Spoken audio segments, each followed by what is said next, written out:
I'm an inbox zero person. I try to hit inbox zero at least once a week, which is the practice of marking all emails that you've processed as done. So you get to the end of the week and you have processed all of your emails.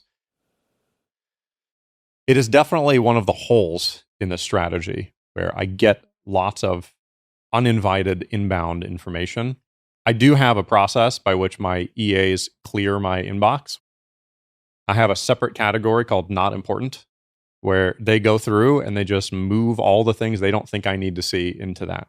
Mm-hmm. And I check it every once in a while. And in the early days, every so often, they would flag something as not important that I actually should have seen. But at this point, it's like a 100% success ratio of them seeing my patterns. And typically what I do is I turn on a loom as I'm going through the not important. And I say, yep, these all make sense. Oh, this one should probably keep in because of this reason. This one we should pull in because of this reason. And then I just share that to them as feedback. Mm-hmm. And then the process just gets better. It's probably the biggest hole of people imposing upon my attention. And it's something that I'm trying to work on a solution to. I know there have been interesting companies that have tried different things like you have to pay money to send somebody an email. I don't know if those ever took off, but that's an interesting strategy. Mm-hmm. It's like just adding some friction. It's like, yeah, if you pay me $100, you can send me an email. That's okay. Yeah. And I will read it. Yeah. I'll definitely read it if you pay me $100 to get an email. Sure.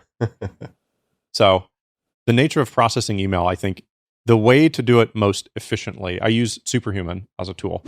Hotkeys are probably the lowest hanging fruit for people to improve their productivity for almost no cost. How do hotkeys differ from keyboard shortcuts in Gmail? It's the same idea. Okay. The thing is, most people just don't take the time to learn it. There's several studies on this that I can share with you, but it's like free productivity. You spend a handful of minutes, 15 minutes, maybe 10 minutes one time learning what hotkeys to use. Mm-hmm. And most people will see a 10 to 40% increase in productivity immediately for the rest of their lives. Mm-hmm. And yet, most people don't take the time to learn them. Like it is, if you are not using hotkeys to process your email, if you're in Figma, learn the hotkeys. If you're in Photoshop, learn the hotkeys. It is a free productivity boost for almost no cost. And in the case of email, and you have reply all, Yep. archive, what are some other functions that you would access with hotkeys? So, Mark has done, I think one of the biggest ones is snippets, where you have pre-drafted messages.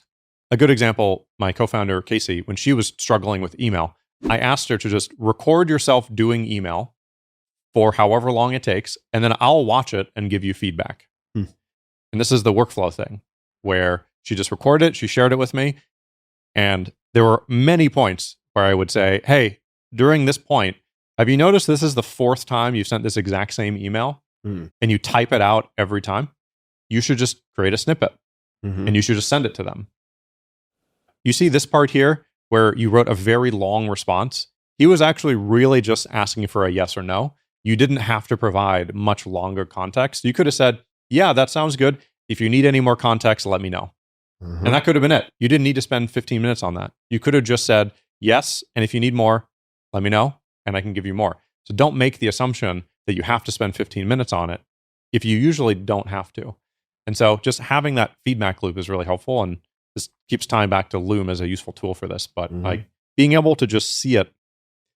In a previous era, you would have just had a coach standing over your shoulder watching. And now you can do this asynchronously. I can watch it at 2.5x. I can skip over parts that are not relevant. So it's just it's a really big enablement tool. And for the sake of clarity, to confirm, inbox zero does not mean that you have handled all of the tasks or content associated with those emails. It simply means that you have either responded to them or moved them into another form factor like Triage. calendar, so that you no longer need that email vestige. You can archive all of that. 100%. It's reducing that stress that is created by having this ambiguously long list of potential tasks that you need to do. There's no way to see in an email that I need this from you by 2:00 today, or I need it from you next month.